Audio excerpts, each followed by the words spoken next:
tautinės bendruomenės Lietuvoje. Romai. Antra D klasė. Lietuvoje gyvena apie 2500 romų, o vienas iš jų Vilniuje gyvenantis Ištvanas Kvikas.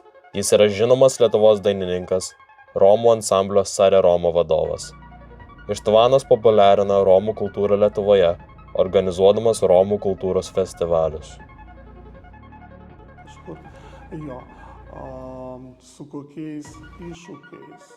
Tai aišku, kada dar buvo mokykloje, tai visada sakydavo ten kažkaip čigonas dar tų laikų, bet aš gimiau Vilniaus rajone ir ten tikrai buvo tokie, geri mano draugai, ir lenkai, ir baltarusai, ir lietuviai, kurie tikrai žinojo mūsų šeimą ir jie labai buvo draugiški ir sakydavo, mūsų tie čigoniukai, sako, geriausiai iš visų, čia mes pažįstam gerų romų.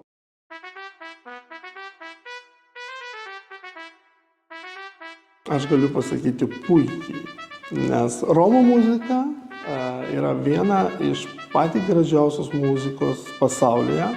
Charlie Chaplinas yra romų kilmės, Elvis Preslinas yra romų kilmės ir taip toliau ir panašiai. Jie yra iš tikrųjų labai talentingi, gabi, bet, kaip mes žinom, talentas yra talentas, bet, kaip sakyti, 5% talento, o 95% darbo.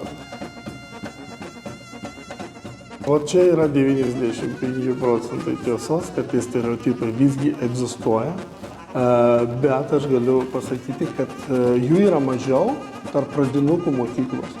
Nes tie vaikai, jiem nėra skirtumo. Vaikai nesupranta, kad žmogus turi štampą. Žydas yra toks, lietuvis yra toks, romas yra. Tai mūsų jau tėvai mums viską pripiršo ir sako.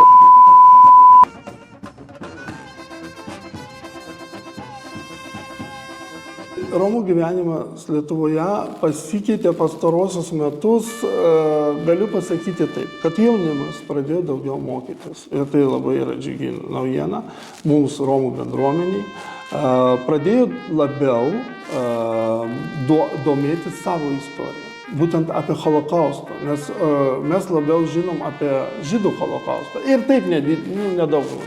Bet kad buvo Lietuvoje nužudytas kas trečias Romas, mes žinom labai mažai. Ir kasmet mes organizuojam ir tokių kaip ir minėjimus, ir visada mūsų bendruomenė atstovus važiuoja į Aušvicą. Ir mūsų jaunimas pradėjo klausyti apie tas, kas tai buvo, dėl ko tai buvo ir kaip padaryti, kad to nepasikartotų. Tai jaunimas. Mažiau čiato, gyvo bendravimo. Aš už tą. Ir kvieskite viens kitą pas save į svečius. Tai atsiveria kitokios dalykus. Tavo namas yra tavo namas.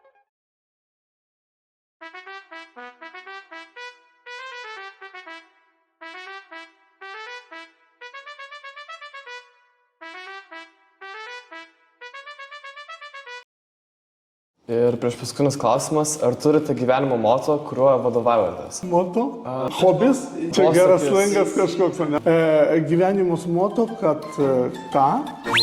Brasil!